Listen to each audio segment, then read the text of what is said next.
الحباب السلام عليكم، كي دايرين؟ صحيحه ان شاء الله تكونوا بخير، الامور مزيانه يا ربي. الحبيب الكماله تاع الفيديو اللي فات اللي غنخليه في صندوق الوصف والبلاي ليست ان شاء الله تكون فيها هذه المجموعه تاع الفيديوهات تاع عمليه التجميل.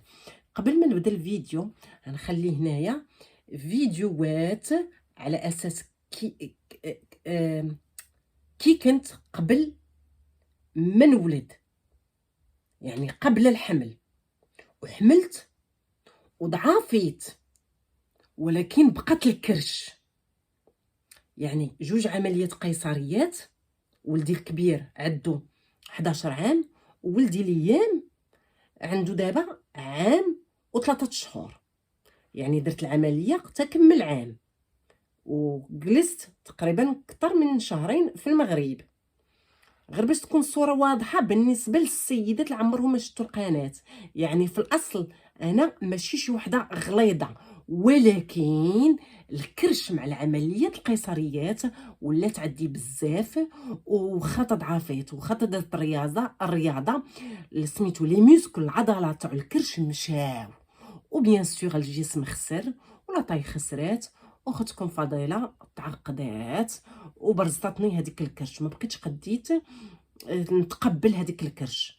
تنحترم كل وحده الراي تاعها، وتنحترم بيان سور السيدات اللي تيتقبلوا الكرش تاعهم، والسيدات اللي ما تيتقبلوش تنحترم. المهم انا تنعاود لكم في هذه الفيديوهات التجربه تاعي، وما تنشجع حتى وحده دير عمليه تجميل. كل واحد يفكر ويتشاور ويعرف اش باغي يدير. هادشي راه ماشي ساهل كما قلت لكم في الفيديو السابق، ماشي ساهل. المهم خليتها في الفيديو اللي قبل، خليتها في خرجت من مصحة الأطلس الكبير اللي كاينه في التارقة. خرجت من المصحة، دخلت درت العملية نهار الجمعة، وخرجت من المصحة نهار الحد. قبل ما نخرج كما قلت لكم لبسوني هذيك العكان تاع الكرش، هي هذيك، ولبسوني هاد لاكان تاع الابغا. كما قلت درت الدكتور دار لي الشفط في الكرش وفي الجناب وفي الظهر، وشد تاع الكرش وقطع وخيط. يعني عندي سيكاتريس كبيره باش نكونوا واضحين، تنشرح باش كلشي يستافد. هاد العمليات راه تيبغوا، قلت لكم، التفكير، تيبغوا الراحه. ودار لي الشفط هنايا لهاد اليد اليدين سميتو بلا سيكاتريس، يعني غير ثقبه الشفط، ولكن على اساس انني انا ماشي شي وحده اللي غليظه بزاف، وما كانش شي ترهل كبير. ان شاء الله دابا نحط لكم قبل وبعد، غير صبروا. المهم نخليكم تفرجوا في الفيديوهات بعدا كيفاش كنت وسميتو وفي الحمل. تنتغير سبحان الله، تنتغير بحال بزاف العيالات اللي في الحمل تيغلاضوا، والحمد لله من بعد الولاده تنضعف. تتكون عندي ديك الاراده، تتكون عندي العزيمه على اساس انني نضعف. المهم خرجت نهار الحد من المصحه. قبل ما نمشيو للدار دازو سميتو اختي وخويا خداو ليا الدويات لي باري، على اساس ان بوغ لي كواغولاسيون دو سون، تخثر الدم، لي زونتيبيوتيك، فيتامينات.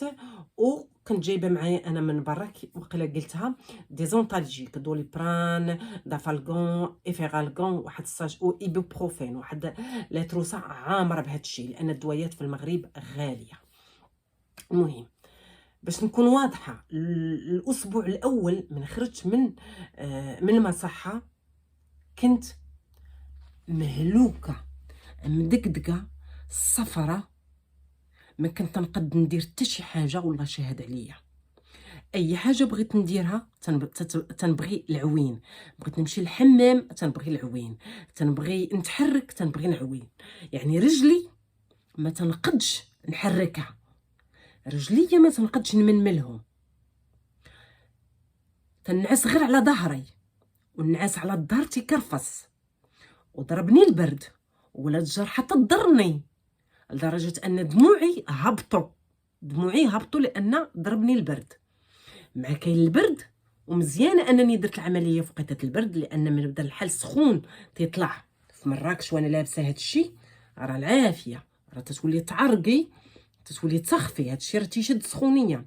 يعني بالنسبه لي انا الحمد لله من درت العمليه في وقيته البرد، يعني احسن حاجه درت. ولكن خاصك تحضي مع البرد، او خاطر الدار سخونه، مول الترويض سخون، فين ما مشيتي مصحه الاطلس الكبير سخونه، عندهم الشوفاج وخات هاد الشيء وضربني البرد.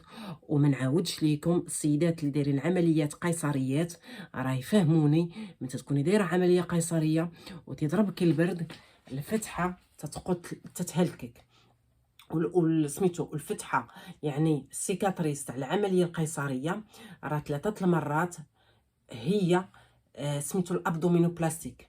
هاد الابدومينوبلاستيك راه الفتحه فيها كبيره، راه كاين فرق ما بين ابدومينوبلاستيك اللي فيها الفتحه لانه تيشد الكرش وتقطع سميتو الجلده اللي زايده، وتعاود يقاد البوط النوبغيل في بلاصتو، سميتو مقارنه مع الليبو راه غير تيشفط، يعني ما كاين لا ترهل لا حتى شي حاجه. اما انا كان عندي ترهل في الكرش، على هذا الاساس دار ليا شد الكرش وهز الشحمه شي شويه تاع الشحمه ودارهم عندي في لي اونش، ماشي في المؤخره، في لي اونش، لانني قلت ليه دير ليا غير شي شويه، ما نبغيش انا شي حاجه كثيره. واحترم سميتو السيد في المستوى، الدكتور في المستوى تيدير لك لحد القد، اصلا هو ما تيبغيش يدير شي حاجه اوفر، ولكن خاصني نعس على الظهر مده تقريبا تاع شهر ونص شهرين، باش يبقى هذاك الشيء، هذاك القياس تاع الشحمه يبقى في سميتو في المؤخره يبقى ثابت، لان اصلا هو تيمشي 30%، هذيك الدهون اللي تيديرهم ليك انجيكتيهم تيمشوا 30%، اما اللي تكيتي عليها بزاف راه تيمشوا بنسبه اكثر. وانا ما نكذبش عليكم بكل صراحه، ما كانش على بالي، قلت واخا تمشي يمشوا هذوك الدهون اللي في المؤخره يعني في لي اونش يمشوا بواحد النسبه اكثر ماشي مشكل، لان متى تكوني مهلوكه ومسخسخه، انا بعدا كاين حمدتك يا ربي وشكرتك ما على باليش، انا كنت باغا لحد القد، وداك الشيء اللي كاين. نهار اثنين خرجت، نهار الحد نهار اثنين عيطت عليا لاسيستونط تاع الدكتور، قالت لي على اساس انني خصني نبدا الترويض، عيطوا عليا مولين الترويض، ما نكذبش عليكم كنت مهلوكه مسخسخه، ما فيا ما نوض، بغيت نبقى غير ناعسه ومتكيه، ما مشيتش. بديت الترويض نهار 3، هو نورمالمون خاصني نبدا الترويض نهار 2، انا خرجت نهار الحد من الكلينيك خاصني نبدا نهار 2، ولكن نهار 2 كنت مهلوكه، سمحوا لي بين قوسين راني باحه ضاربني البرد. سميتو بديتو نهار 3 الترويض، حمدتك يا ربي وشكرتك. ترويض الحصه 500 درهم، 500 درهم دار معايا على اساس نديرو 10 الحصص، ولكن في الاخير راني زدت حصص اخرى، زدت 2 حصص زادهم ليا، دابا نقول لكم على زاد ليا الحصص. جيت الترويض نهار 3 تقولوا لي كي لبسي بيجامات كبار، اللي كنتي تتلبسي ال خاصك تلبسي اكس ال باش حتى حاجه ما تراسليك في الكرش وفي اللحم. يعني من بين الحوايج اللي البنات خاصهم يكونوا موجدين ليها هما الحوايج الكبار في وقيته في هذا النوع تاع العمليات. تمشوا بالبيجامات، تيجوا البنات اللي تيديروا الترويض بالبينوارات بالبانطوفات، تجي لابسه حوايج متيسعين. النهار الاول تاع الترويض جيت وجهي صفر، دخلت تيسولك تقولك باش حاسه، ما فيك الدوخه ما فيكيش الدوخه، تيعطيك قرعه تاع الماء تتشربي، تيدير اتونسيون السيد في المستوى والسيدات الخدامين معاه في المستوى، تيبقاو حاضينك الشاده والفاده، تعاونوكي باش تتحيدي حوايجك ياتيك وتيبدا يخدم. هادوك البلايص اللي داير فيهم الدكتور الشفط هنا وهنا وما بين المؤخره والظهر، تيدير فيهم واحد الليبر بحال دوك لي باري تاع الشينوا تقريبا ستيريليزي وكلشي نقي وكلشي منظف وكلشي، وتيسخن سميتو الكابيني مزيان باش تبقاي سخونه لانك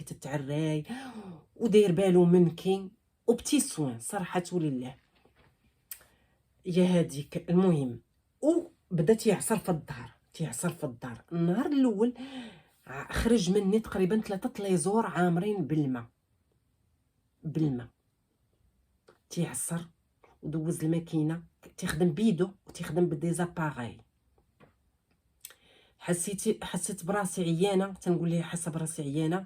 تيدير بوز، تيوقف، تقول لي استراحي، شربي الماء، سميتو. واللي حسيت براسي بالدوخه تيقول لي تكاي. الترويض فيه الالام، فيه الالام. كاينين اللي تيصبروا شويه الالام، كاينين اللي ما تيصبروش الالام. انا واستغفرت الله من القوت، انا قبل ما نمشي للترويض دائما تناخذ باراسيتامول، اما دوليبران ولا دافالغون ولا ايفيرالغون ولا ايبوبروفين، على اساس انني ما نحسش بالالم بزاف. ولكن من بعد ما تتكمل الحصه تنحس بانني مرتاحه. نفعني بزاف الترويض، والترويض اجباري، ضروري دير الترويض، ضروري الترويض احباباتي. كمل الحصه، عطاني اوردونونس، قال لي خاصك تشري هادي وهادي وهادي. خديت سميتو كومبريس، اللصقه، ميبو. خديت سبراي،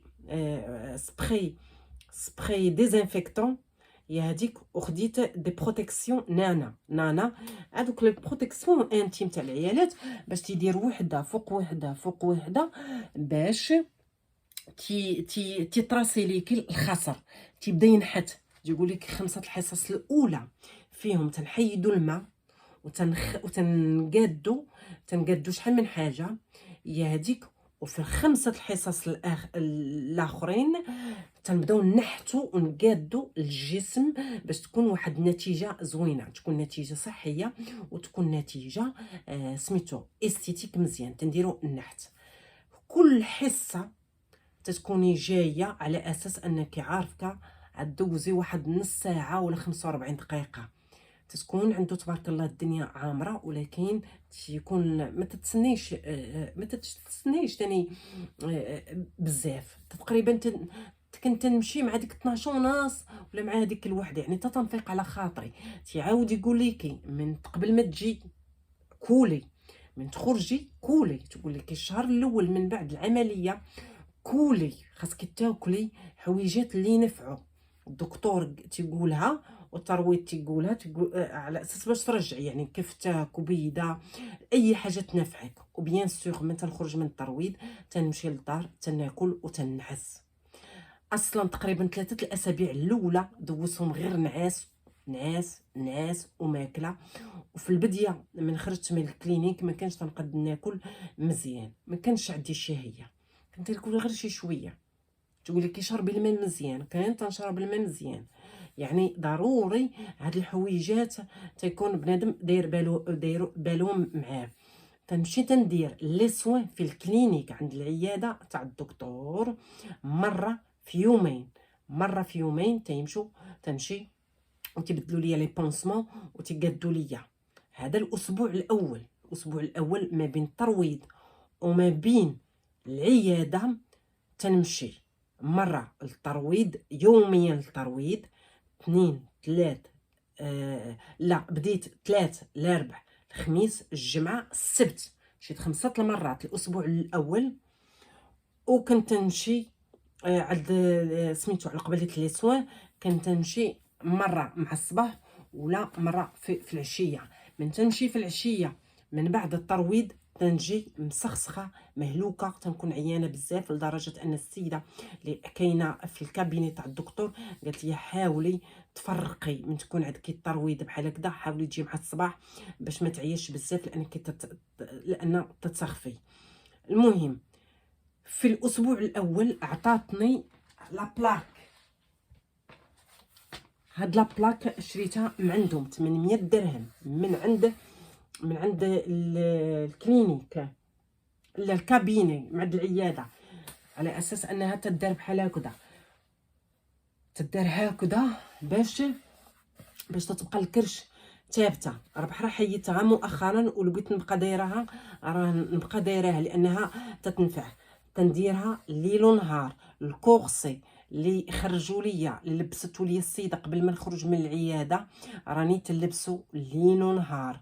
الكورسي، لاكين سميتو فيها من تحت فيها واحد الثقبه باش تتقدي حاشاكم تبولي وانتيا واقفه، لان في البديه ما تتقديش تجلسي لان تتكوني مدقدقه. الحاجه اللي اكد عليها ان ضروري العوين بالنسبه لهذه العمليه، يعني حتى الحمام خاص بنادم يعاون كيفيه. الاسبوع الاول داز الحمد لله فيه الدقديق فيه التخسيخ، ولكن كنت هادشي انا معوله عليه مجدى عليه.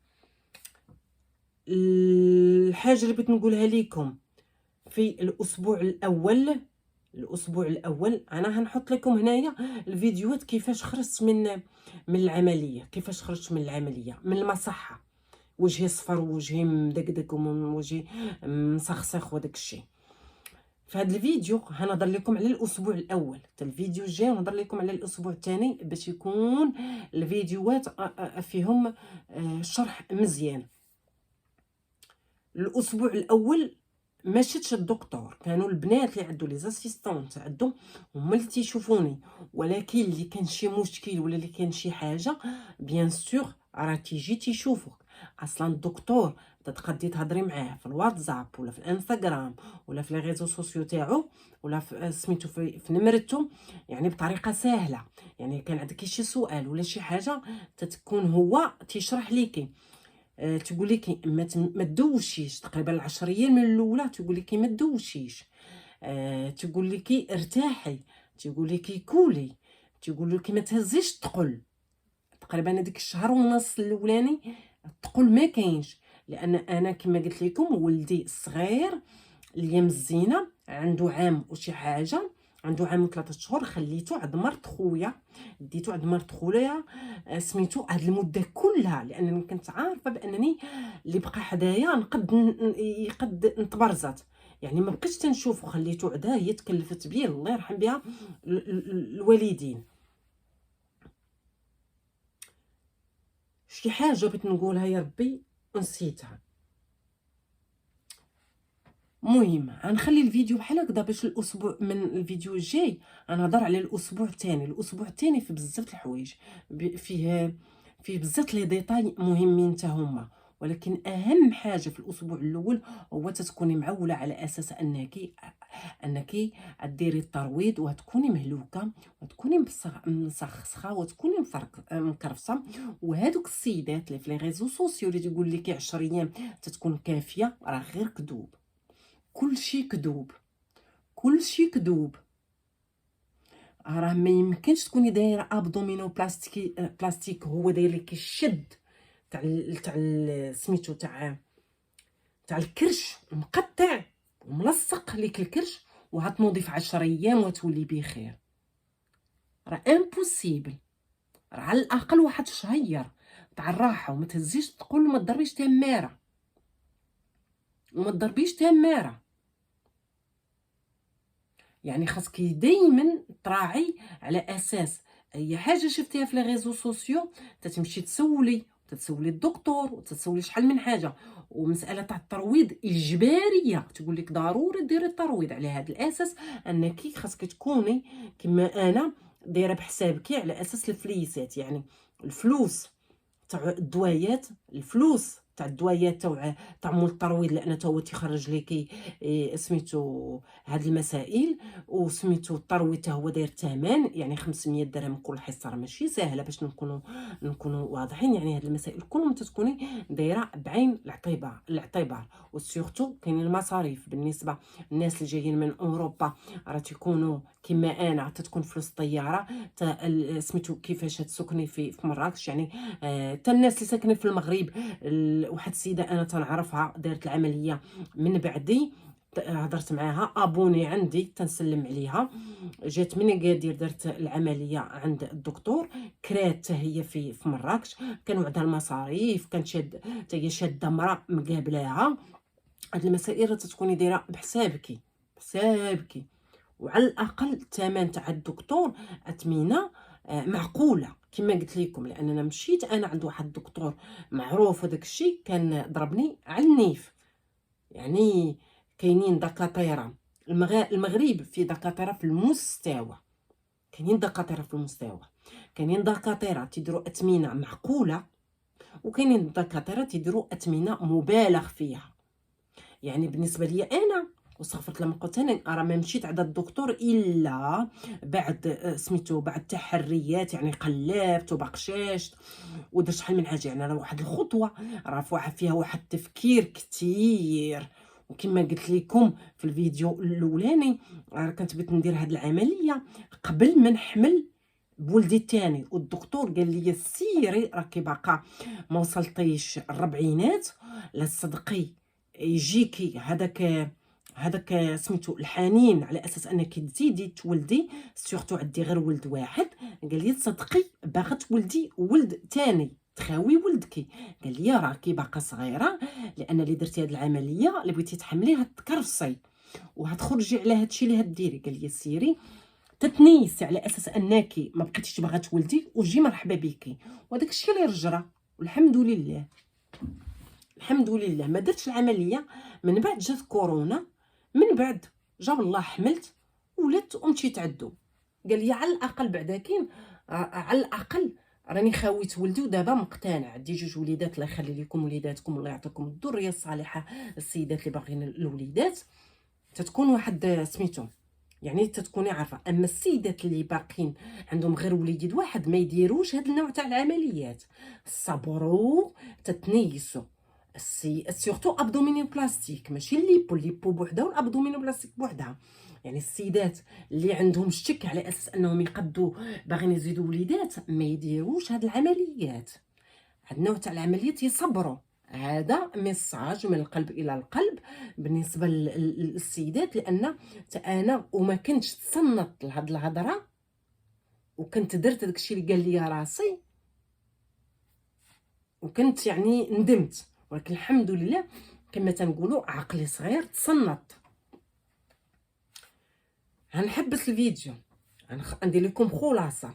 الاسبوع الاول من خرجت من المصحه، الراحه النعاس، خدكم مدقدقه مهلوكه وجهها صفر، الدويات، لي زونتيبيوتيك، لي زونتالجيك، الترويض، تعطاني واحد نفس اخر لانه خطفي العيا، ولكن ارتحيت فيه.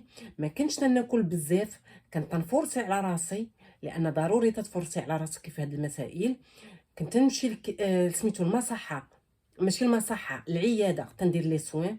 كنت نمشي للترويض يوميا 3 ل 4 الخميس الجمعه. السبت هي هذيك تندير لا بلاك ليل ونهار، الكورسي ليل ونهار، هادي لاكين ليل ونهار، وعاطي راسي الراحه وما تنهز حتى شي حاجه. واصلا ما قادة ندير حتى شي حاجه. اختكم فضيله مهلوكه وناعسه. هادشي اللي كاين في الاسبوع الاول. وما نعاودش ليكم اللي قال لكم بان هاد العمليات سهله، راه تيكذب عليكم. عمليات صعيبه، من غير الفلوس. خاص يكون عندك هذاك الصبر، وتكون عندك هذيك القناعه على اساس انك خاصك تصبري. هادشي اللي كاين في هذا الفيديو. راكم شفتوا، خليت لكم الفيديوهات في البدايه قبل كي كنت قبل ومن حملت كي وليت، وهنايا في هذا الطرف الاخراني خليت لكم الفيديوهات على اساس انني كيفاش خرجت من سميتو المصحه. واكيد غنشكر اي واحد عاونني في هذا في مراكش، من حيث فاميلتي، لا من حيث الاصدقاء، لا من حيث رجاء واحد السيده جات قابلتني حتى هي، لا من حيث اي واحد، مرت خويا، خوتي، حبابي، كلشي تنشكرهم بزاف في هذا الفيديو.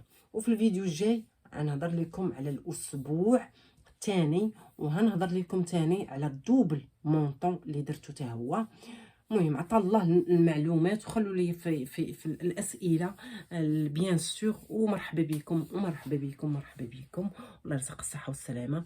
والواحد كما قلت لكم هذه ماشي خطوه سهله، ماشي خطوه سهله. اي واحد بغى يدير شي هذا النوع تاع العمليات يفكروا. تنهضر معكم من قلبي الحباب. واحد النقطه، الدكتور راه ما تيغامرش يدير العمليه اللي كان السيده او السيد غليظ بزاف، تيقول لي سير ضعاف ولا سير ضعافي ومن بعد نديروا العمليه. هاد المساله راه مهمه. يعني انا من جيت باش ندير العمليه رانا طيحت دوك الكيلوات اللي شديتهم من مورا في وقيته الحمل، طيحتهم. وخا هكداك جيت كانت عندي الشحمه بيان سور، ولكن ما جي داك الشحمه الكثيره، وكانت عندي ديك الشحمه الكثيره وغليظه بزاف. راه ما يديرش ليا العمليه، غيقول لي سيري يا فضيله ضعافي ورجعي عندي مرحبا بيكي. ما تيغامرش براسو وما يغامرش بيا. هذه مهمه. يعني من مشيت باش ندير انا العمليه عند حاتم الدروسي، راني متاكده والطيقه وغادي مغمضه عيني، لانني طيقه فيه السيد في المستوى وما دايرش لي الاشعار، لا هو لا صحاب الترويض، ما داير حتى واحد الاشاره، مخلصه فلوسي. ولكن السيد الثمينه تاعو معقوله وخدمته مزيانه وما يغامرش ويدير ليكي العمليه اللي كنتي غليظه بزاف. يقول لك سيري ضعافي ورجعي يا بنت الناس مرحبا بك نديروا لك العمليه. هادشي اللي كاين. المهم خليت لكم الصحه والسلامه والعافيه، ونتلاقاو ان شاء الله في الفيديو الجاي باش نكمل لكم الرحله تاعي تاع هاد الشيء تاع العمليه التجميل. والحمد لله، اللهم صل وسلم على الحبيب المصطفى.